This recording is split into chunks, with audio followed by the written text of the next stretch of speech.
Ce qui fait le charme de la Nouvelle-Orléans, c'est que seules des grandes cités américaines, cette métropole florissante, aient su conserver tout entier intact le témoignage de son passé, le vieux carré ou quartier français. Le caractère international de cette ville est toujours vivant, est toujours apparent pour celui qui vient pour la première fois à la Nouvelle-Orléans. Il y a encore le quartier du Vieux Carré, où les noms de rues sont des noms français et où les balcons sont en fer forgé, comme en Espagne. C'est toujours une ville internationale, c'est une ville de plaisir, qui quelquefois fait penser à Pigalle, et enfin et surtout, c'est la capitale du jazz. Non, ce ne sont pas les orgues de l'enfer, mais un calliope, un orgue à vapeur, tout aussi ancien que l'organiste qui ranime dans la nuit le souvenir d'une époque où de grands navires fluviaux, les bateaux à roues d'autrefois, saluaient ainsi leur arrivée au quai de la Nouvelle-Orléans.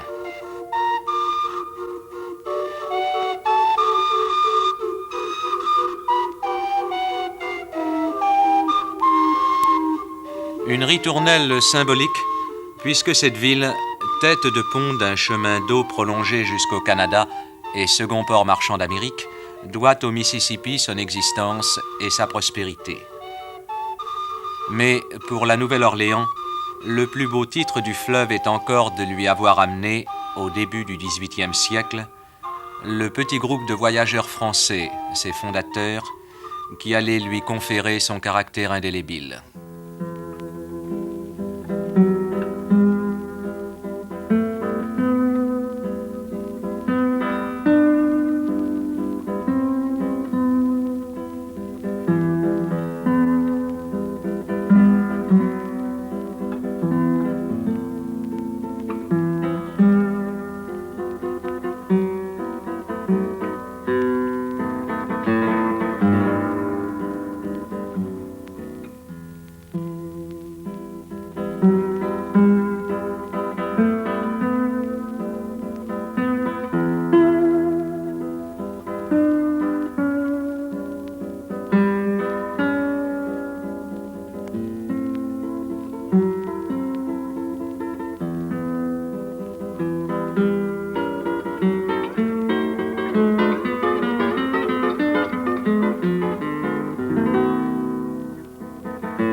Ce qui fait le charme de la Nouvelle-Orléans, c'est que seules des grandes cités américaines, cette métropole florissante, aient su conserver tout entier intact le témoignage de son passé, le vieux carré ou quartier français.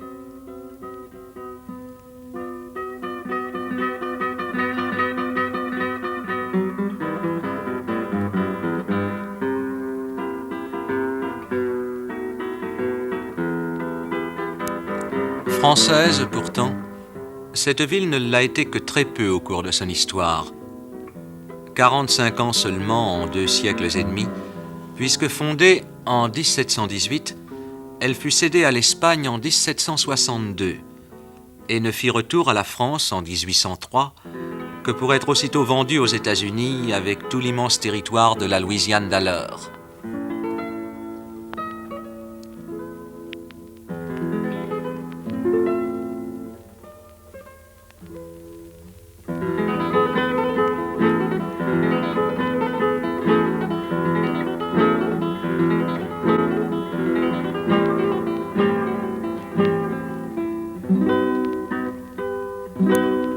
Sa cathédrale, pourtant, s'appelle toujours Saint-Louis.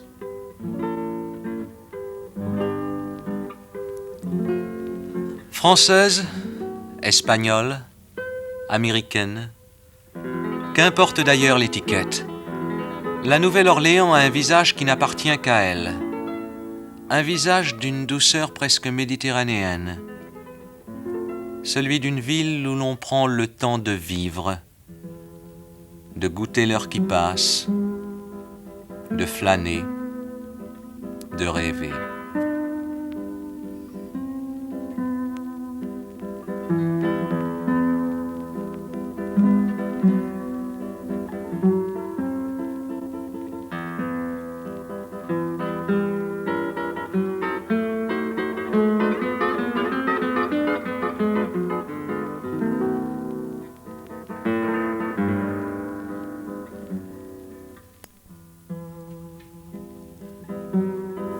Tout cela, c'est dû surtout à la présence ici d'une race d'opiniâtres francophones. Une bigarrure de race plutôt, où les descendants des pionniers du sieur Lemoine de Bienville se sont mêlés aux Espagnols, puis à d'autres colons français venus plus tard des Antilles et de Saint-Domingue, d'où la Révolution les avait chassés. Ce sont les créoles, dont il ne reste aujourd'hui qu'une poignée, mais farouchement attachés à leur tradition, à leur langage, et qui, américains depuis le Premier Empire, ont réussi ce tour de force de se dérober, un siècle et demi durant, aux conséquences de l'histoire, de freiner la marche du temps. Nous disons, nous, créoles authentiques, qu'un créole est un descendant de race blanche, soit d'Espagnols, soit de Français, ou soit d'Espagnols et de Français, les colons, c'est-à-dire. Quelle est la différence entre les créoles et les Acadiens ou Cajuns? Eh bien, les Acadiens étaient des paysans. Les Acadiens sont venus ici du Canada et ils étaient des paysans. Tandis que les créoles, les Français qui sont venus de France, où il y en a eu beaucoup du Canada aussi, qui sont venus par le Canada. Bienville et Iberville sont venus, je crois, ils avaient passé par le Canada. Mais ils avaient une position élevée dans le monde, tandis que les Acadiens étaient des paysans. On considérait les Américains comme des gens assez rudes, dont la culture ne valait pas la culture gréco-latine que les créoles possédaient. Et il y a eu évidemment des prises de bec, si j'ose dire. Pendant plusieurs décennies, les créoles se sont tenus complètement à l'écart, c'est-à-dire qu'ils habitaient le quartier en deçà de la rue du Canal, tandis que les Américains se trouvaient au-delà. Et j'ai connu moi-même, dans ma génération, dans mon bas âge, ma grand-mère qui parlait d'Américains comme si c'était une race purement étrangère, quoiqu'elle-même fût américaine de l'essence. C'est pour vous dire que cette tradition française a subsisté en Louisiane, notamment à la Nouvelle-Orléans, jusqu'à ces toutes dernières années, et elle subsiste encore aujourd'hui, mais elle s'atténue évidemment devant la poussée et l'envahissement des anglo-saxons qui nous entourent. Et lorsque vous étiez enfant, on parlait français dans les rues? Oh oui, oui, oui. Oh oui, oui, on parlait beaucoup français dans les rues. There is a house in New Orleans they call a rising sun. Bien entendu, la grande industrie du Vieux Carré est la gastronomie. Les restaurants pullulent, ou bien souvent d'ailleurs, la cuisine n'aura plus de français que le nom. My mother, she's a tailor. She sews those new blue jeans. Car la grande cité industrielle, qu'est la Nouvelle-Orléans, offre ce paradoxe d'attirer dans son seul Vieux Carré plus de visiteurs quotidiennement qu'aucune autre ville touristique américaine. Des gens venus de tous les coins des États-Unis, du Canada et même d'Amérique du Sud, et qui s'étonneront plus tard d'avoir pris tant de plaisir à n'avoir été simplement que des badauds. And the only time he's satisfied is when he drinks his liquor down. Go tell my baby sister, never do like I have done, to shun that house in New Orleans they call the rising sun.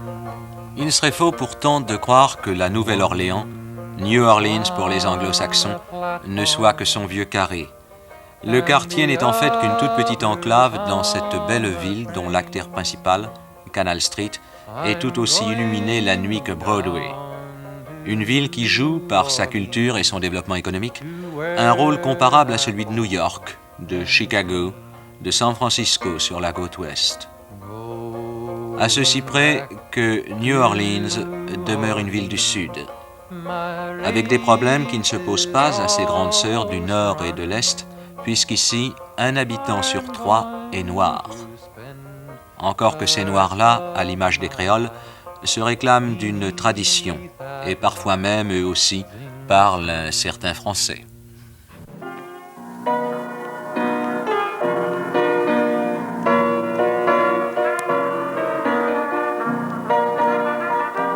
Certes, le sort de ceux qui vivent dans cette misère des quartiers noirs n'est pas enviable. Et pourtant, ici plus qu'ailleurs, ils ont conquis le droit de cité. On reconnaît leur fierté d'être devenus à leur tour un peu de l'âme de cette ville dont ils ont fait la patrie du jazz, ou plutôt du Dixieland jazz. Une extraordinaire explosion musicale dont on retrouve toujours, bien que le phénomène devienne rare, toute la primitive beauté dans le rituel des enterrements noirs.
Étrange procession dont les vedettes ne sont pas les parents du mort enfermés dans des limousines de louage, mais le cortège des danseurs funéraires.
Maintenant, c'est l'éloge funèbre.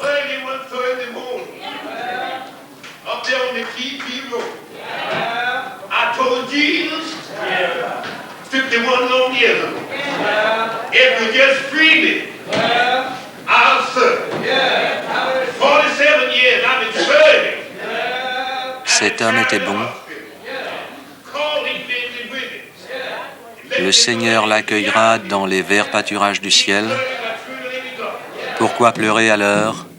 Il faut se réjouir.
Voilà New Orleans, une ancienne ville créole orientée vers l'avenir, une métropole moderne qui se penche sur son passé, une cité qui émerge du plus étonnant des brassages et où hier se mêle à aujourd'hui comme les entrelacs de fer forgé de ses balcons. New Orleans où les contrastes mêmes, les paradoxes, les audaces et les attendrissements ont fini par si bien se fondre, se marier si harmonieusement qu'ils lui ont donné un visage qui n'appartient plus qu'à elle. Un visage que pourtant, qu'ils viennent d'Amérique ou d'Europe, chaque visiteur s'étonne de reconnaître. Celui d'une ville avec une âme.